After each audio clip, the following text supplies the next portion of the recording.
Donc on va prendre, c'est dans 1 Samuel.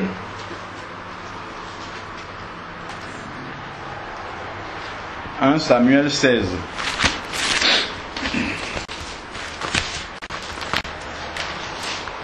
1 Samuel chapitre 16. «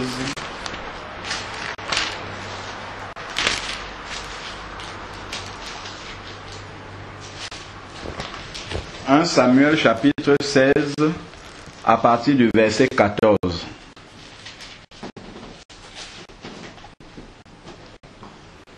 L'esprit de l'Éternel s'écarta de Saül, tandis qu'un mauvais esprit venant de l'Éternel le remplissait d'épouvante. Les serviteurs de Saül lui dirent: voici qu'un mauvais esprit venant de Dieu t'agite. Que notre Seigneur parle. Tes serviteurs sont à ta disposition. Ils chercheront un homme qui sache jouer la harpe. Il en jouera quand un mauvais esprit venant de Dieu sera sur toi, et tu iras mieux. Saül répondit à ses serviteurs: trouvez-moi donc un homme qui joue bien et amenez-le-moi.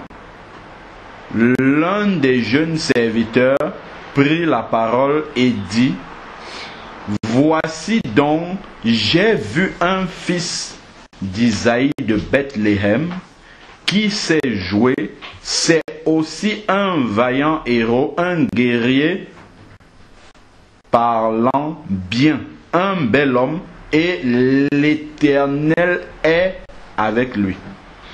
Saül envoya des messagers à Isaïe pour lui dire: envoie-moi ton fils David qui est avec le troupeau.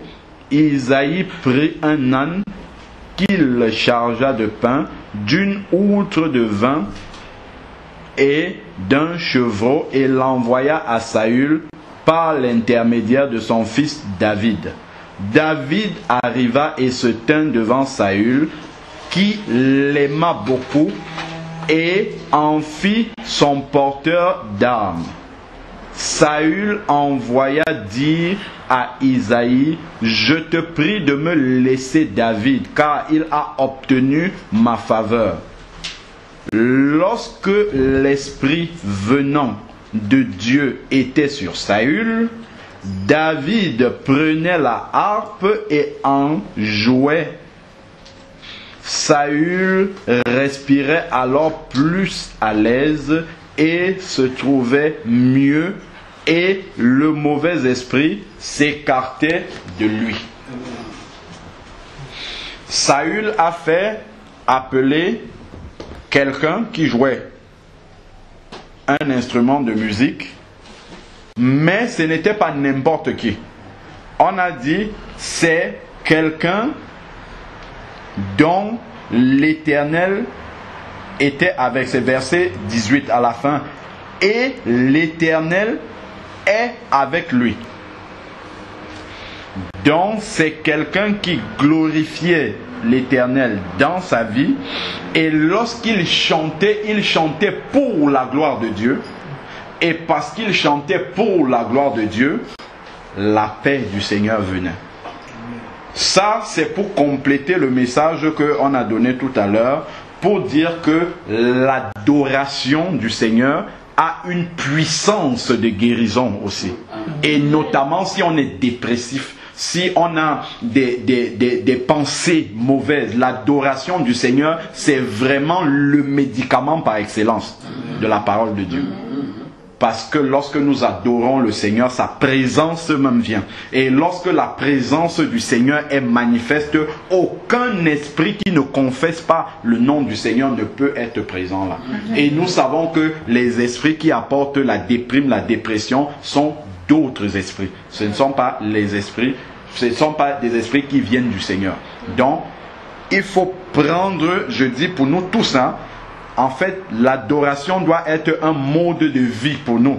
Nous sommes en train de prendre une douche, nous adorons le Seigneur. Nous sommes en train de préparer dans notre cuisine, nous adorons le Seigneur. En train de faire le service, nous adorons le Seigneur. Donc, constamment dans une attitude d'adoration. La bouche, les lèvres qui confessent le nom de Jésus, comme nous dit Hébreux 13 là-bas, les lèvres qui confessent le nom de Jésus, ce sont celles-là qui offrent des sacrifices de louange au Seigneur. Et ça amène la présence de Dieu. C'est pour ça qu'on a dit ici, l'Éternel est avec lui. Il faut les lèvres qui adorent le Seigneur, soit des lèvres qui marchent avec Jésus également. Et là, dès que je veux être dans la déprime, tout de suite j'entonne un cantique, je commence à chanter et tout de suite la joie est là. La joie revient.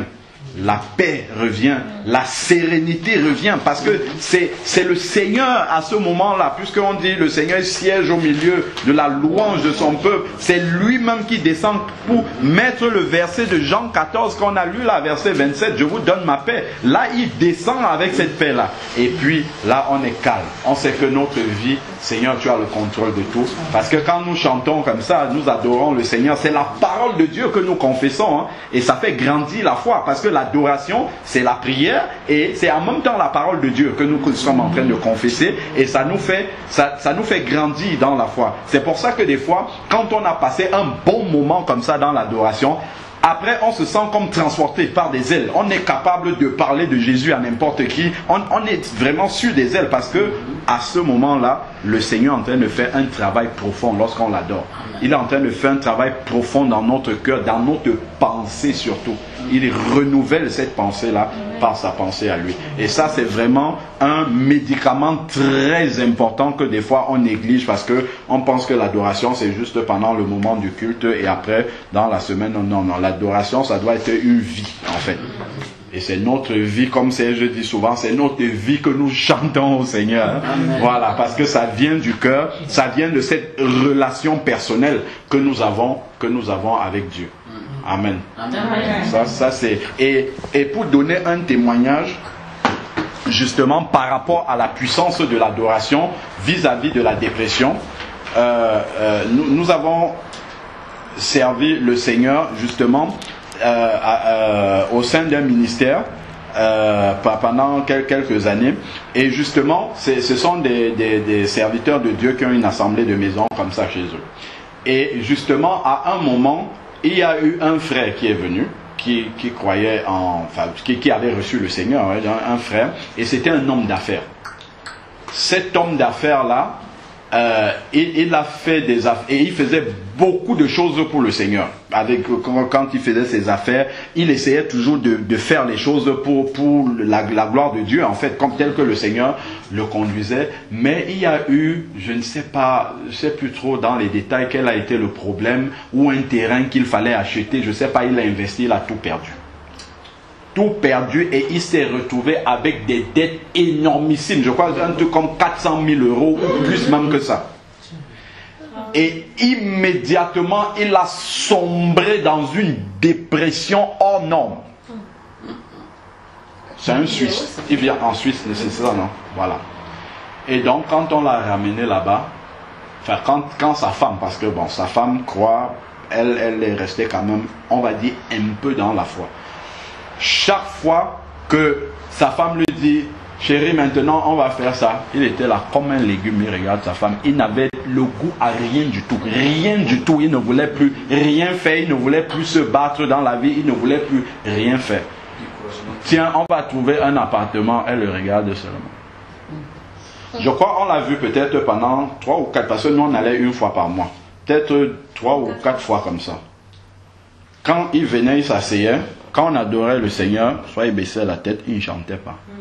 Mais vers la 3e ou la 4e fois, la joie était revenue. Je vous assure que l'adoration qu'il y avait là-bas a guéri ce monsieur-là. Totalement, complètement. Et sa femme a commencé à témoigner que maintenant, c'est lui qui fait les démarches pour trouver la maison, parce qu'on les avait sortis même de leur maison. Il a retrouvé la joie. parce que l'adoration était là. Dieu, parce qu'il voit d'autres chrétiens en joie, en fait. Et donc, il se dit, mais tout n'est pas perdu.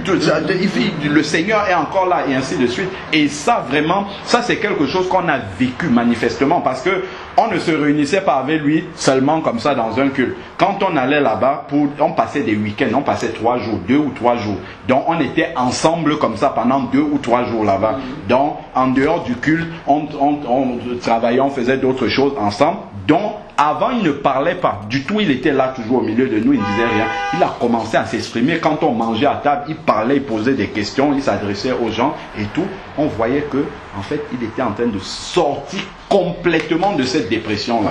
C'est vraiment pour dire que l'adoration du Seigneur a vraiment une puissance, c'est une puissance de guérison incommensurable qu'on ne peut même pas imaginer. Le Seigneur ne dit pas je suis en train de guérir, mais il fait vraiment des miracles incommensurables. Et je témoigne toujours et je n'arrêterai pas de témoigner ce que le Seigneur a fait dans la vie de ma propre maman. Elle a été guérie d'une maladie physique pendant l'adoration sans qu'on ait prié pour elle.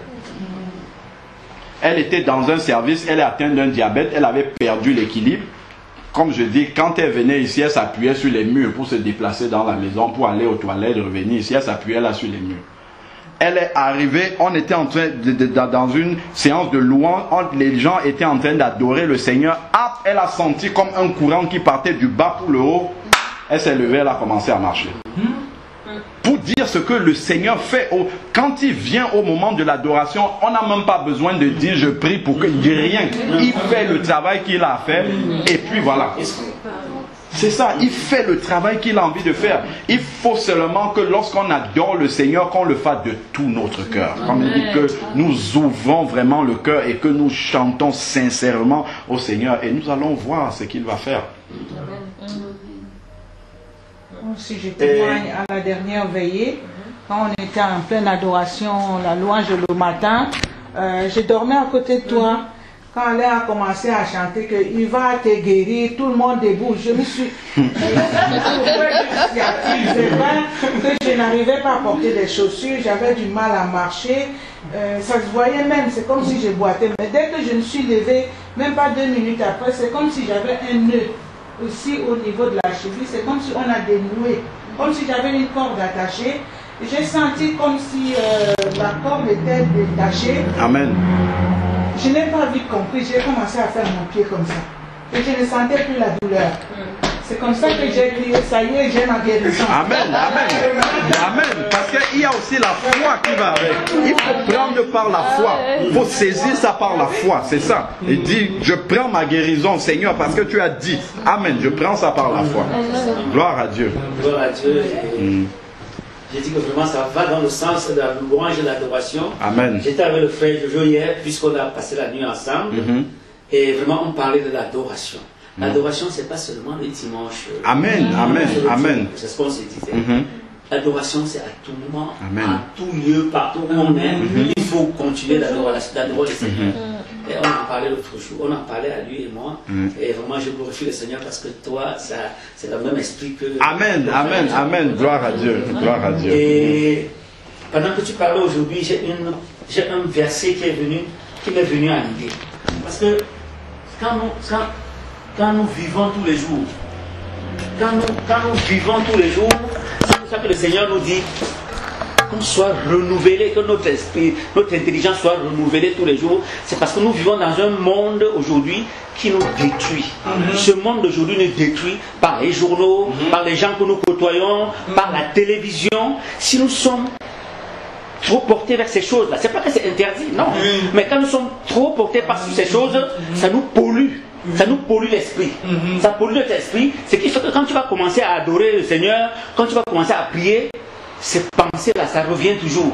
Ça revient, ce que tu as vu à la télé, les films que tu as vus, tout ce que tu as regardé, tout ce que tu as entendu dehors, ça va revenir et ça va te troubler pendant les moments de louange, d'adoration, pendant les moments où tu lis ta parole de Dieu, où tu es en contact, où tu veux être en contact avec Dieu. Amen. Ces esprits-là vont revenir. Et c'est envoyé par qui? Par le malin. Amen. Qui essaie de tout faire pour injecter. Parce qu'il ne veut pas que tu sois avec ton Dieu. Il ne veut pas que tu sois en contact avec Dieu. Il veut tout faire pour te déconnecter du Seigneur. Ce qui fait qu'il injecte ces pensées-là, il injecte tout le temps ces pensées-là. C'est pourquoi on demande tout le temps que le Seigneur, qu'on soit renouvelé en tout temps. Parce que quand nous vivons dans ce monde aujourd'hui, nous savons ce que ça veut dire. Le diable est là, c'est lui qui domine ce monde. Ça qu'on le veut ou non. Par ce qui se passe aujourd'hui, c'est lui qui domine ce monde. Mais nous qui sommes déjà enfants de Dieu, nous sommes déjà sortis de cette domination de Satan. Amen. Nous ne sommes plus sur la domination de Satan. Et comme nous ne sommes plus sur la domination de Satan, il faut que nous maintenant, par rapport au livre de Philippiens, chapitre 4, verset 8.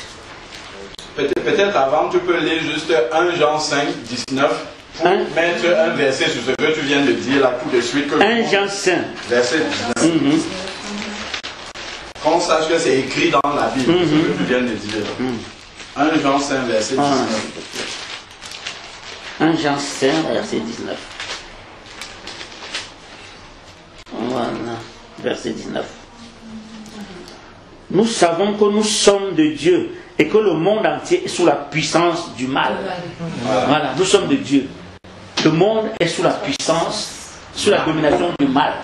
C'est le mal. C'est le, dans ma version, c'est écrit le malin. Le malin, voilà. C'est celui qui domine ce monde. C'est lui. Voilà. C'est lui, tout à fait. Voilà, c'est lui qui domine ce monde. C'est lui maintenant. Malheureusement pour nous, nous sommes sortis de là. Nous qui avons donné notre vie à Jésus-Christ, nous sommes sortis. Maintenant, nous sommes couverts par le sang du Christ. Nous sommes couverts par Jésus. Donc nous ne sommes plus sous l'emprise de Satan. Mais il est toujours là, comme on l'a dit tout à l'heure. Il ne bouge pas, il rôde là, il est toujours là. Il attend la moindre occasion que nous on lui donne une occasion pour que là maintenant, qu'il s'infiltre dans nos pensées. Parce que quand il ne peut pas nous attaquer physiquement, maintenant il s'attaque à nos pensées. Il va dans nos pensées maintenant pour essayer de nous détruire, pour mettre le doute, pour mettre toutes choses qui peuvent nous détruire notre spiritualité. Il fait ça pour nous détruire. Mais nous devons, comme le dit le livre de Philippiens, chapitre 4, verset 8,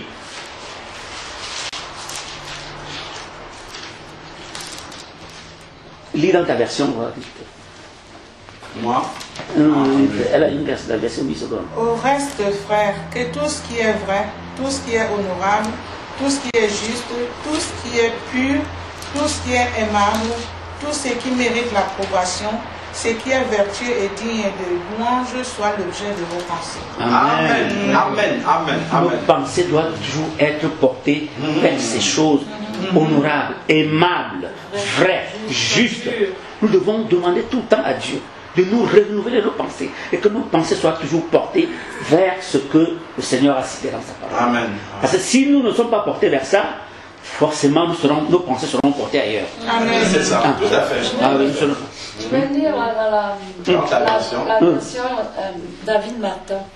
Ah, d'accord. Oui, il dit: au reste, mes frères, que toutes les choses qui sont véritables, toutes les choses qui sont véritables, toutes les choses qui sont justes, toutes les choses qui sont pures, toutes les choses qui sont aimables, toutes les choses qui sont de bonne renommée et où il y a quelques vertus, quelle que soit la louange, que toutes ces choses occupent vos pensées. Amen. Amen. Amen. Et toutes ces choses, on ne peut les trouver que dans la parole de Dieu. Que dans la parole de Dieu. Et il faut que tout le temps, nos pensées, tout soit renouvelé à tout moment par la parole de Dieu. Amen. Par les pensées de Dieu. C'est très, très, très, très important par rapport à notre environnement aujourd'hui.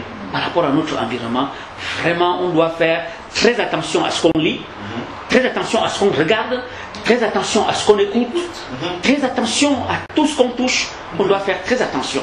Voir si réellement ça glorifie le Seigneur. Amen. Et si ça ne glorifie pas le Seigneur, ça ne vaut pas la peine de regarder. Si ça ne glorifie pas le Seigneur, ça ne vaut pas la peine de rentrer dans un débat ou dans une discussion qui ne glorifie pas le Seigneur. Parce que tu en sortiras encore pollué plus qu'avant. Tout à fait, exactement.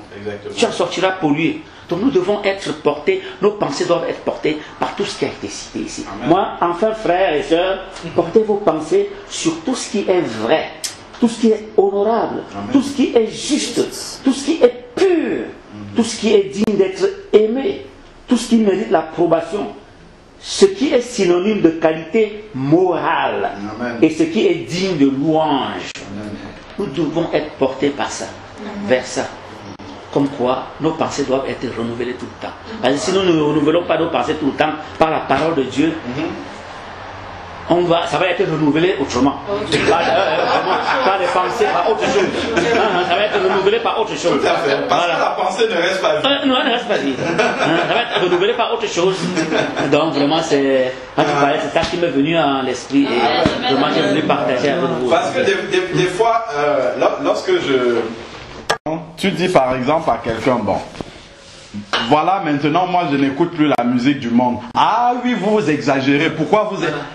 C'est très subtil. Hein? Tu l'as bien dit tout à l'heure. Faisons attention à ce que... Ah, je ne regarde... Je n'ai plus le temps même pour regarder les films, tout ça. Quand je regarde la télé, je suis le journal. Les gens, mais vous exagérez tout. Parce que le combat spirituel est très subtil. Les gens se lèvent. Oh, au nom de Jésus, je fais... Tu as la pensée polluée déjà. Tu as la pensée polluée et le malin sait que ta pensée est polluée. Quel combat spirituel tu vas venir ordonner au nom de Jésus avec une pensée qui n'est pas celle de Dieu? C'est pour ça que plus nous avançons dans la connaissance du Seigneur, plus le Seigneur va nous éloigner de ces choses-là. Il va nous éloigner de ces choses-là. De cette façon-là, comme tu as dit, quand notre pensée sera renouvelée par la parole de Dieu, quand tu viens confesser le nom de Jésus, ta pensée même est alignée avec la parole de Dieu et tu sais ce que tu es en train de dire. Tu sais ce que tu es en train de faire et tu sais que c'est ça qui est la vérité. Parce que toute ta vie est centrée là-dessus. Mais s'il y a un mélange, un peu de télé, un peu de philosophie, un peu de je ne sais pas trop quoi, parce que quand tu écoutes la musique du monde, comme tu ne t'en rends pas compte, mais ça te souille. Ça souille ton esprit, ça souille ta pensée, ça souille beaucoup de choses en toi. Et c'est spirituel. Et tu ne le comprends pas. Voilà pourquoi beaucoup d'enfants, ils ne comprennent pas. Ils disent, mais pourquoi vous ne dansez plus? Pourquoi vous avez abandonné? Pourquoi? Mais est-ce que quand on est chrétien, on doit laisser tomber tout ça? Et ils ne comprennent. Et c'est là que le malin agit puissamment avec même le concours des gens. Parce que les gens ne savent pas que le combat spirituel que nous avons à mener n'est pas physique, hein, c'est dans la pensée, c'est là-dedans. Soit le malin a la domination sur nous, soit nous avons la domination sur lui. C'est dans la pensée. Il sait que s'il nous a vaincus au niveau de la pensée, c'est bon.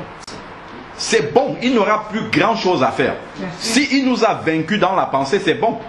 C'est suffisant pour nous faire marcher comme il a envie de nous faire marcher. Tout un chrétien découragé, par exemple, le malin c'est que celui-là il est découragé. Là je peux venir, c'est à ce moment-ci que je peux venir taper dessus. Et que le découragement ça va venir par quoi? Les pensées de doute comme ça. Ah, est-ce que le Seigneur est même encore avec moi? Est-ce que le Seigneur pense même à moi? Est-ce que quand je fais une prière, depuis je prie là, le Seigneur on ne sait même pas s'il entend? Quand tu commences les paroles négatives, comment ça des paroles, hein? Paroles négatives sur paroles négatives. Après, toi-même, tu commences à croire dans les paroles que tu prononces là. Et c'est bon. Là, c'est bon. Là, il t'a neutralisé déjà. Là, il t'a neutralisé. Et voilà comment il va commencer à te conduire à gauche, à droite. Dès que tu es dans le doute, c'est fini. À gauche, à droite, balloter à tout. Dès qu'on te dit, ah, tel homme prie là-bas, vous tu cours déjà parce que tu penses que Dieu est là-bas. Oh, tel autre prie là-bas, il y a les miracles. Vous, tu cours. Alors que Dieu, la Bible est là avec toi tous les jours et tu as l'Esprit de Dieu. Donc tu n'as pas besoin de courir à gauche, à droite pour aller chercher Dieu quelque part. Tu l'as avec toi, il est en toi. Son esprit habite en toi.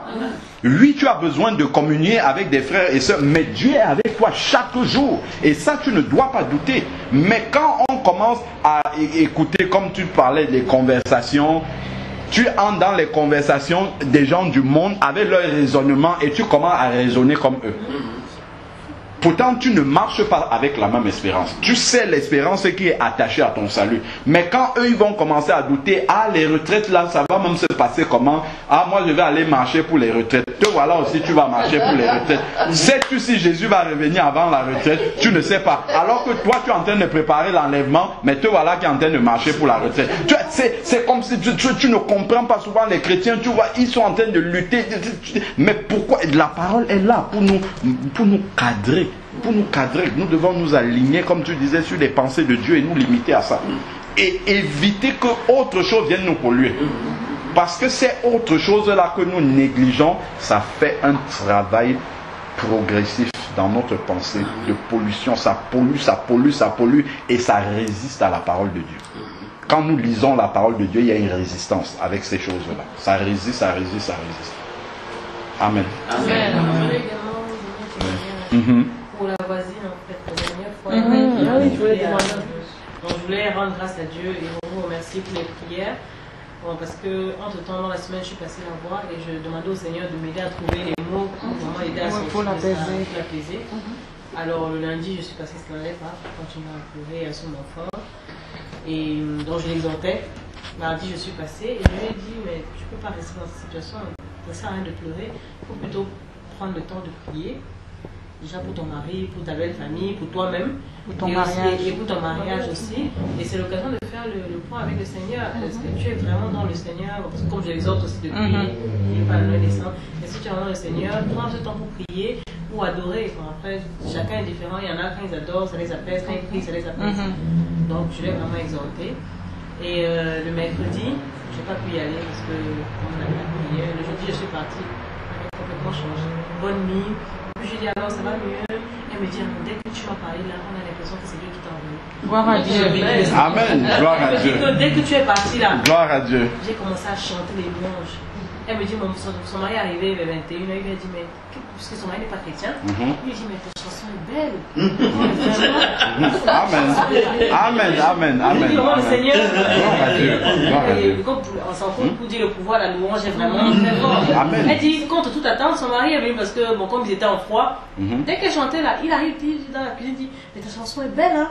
Amen. Elle est vraiment belle ta chanson. Il repart dans la chambre, il revient. Mais elle est vraiment belle ta chanson. Elle continue à bénir le Seigneur. Et jusqu'aujourd'hui ça va mieux. Elle dit, dès qu'elle a chanté, c'est comme si le Seigneur apporte. Elle a dit qu'elle a ressenti comme le Seigneur apportait tous ses fardeaux. Même quand elle pleurait, elle savait que bon Seigneur, c'était les pleurs où tu me dis que vraiment tu m'apaises. Je bénis le Seigneur pour ça. Amen. Juste pour mettre les Jojo et Serge Bruno dans le contexte, en fait, dimanche dernier, quand on était en train d'adorer, voilà, la voisine est venue en pleurs, en fait, ici. Elle a eu des soucis avec son mari. Elle est venue en pleurs et c'est Linda qui est partie. Et puis Linda est partie avec elle. Moi-même,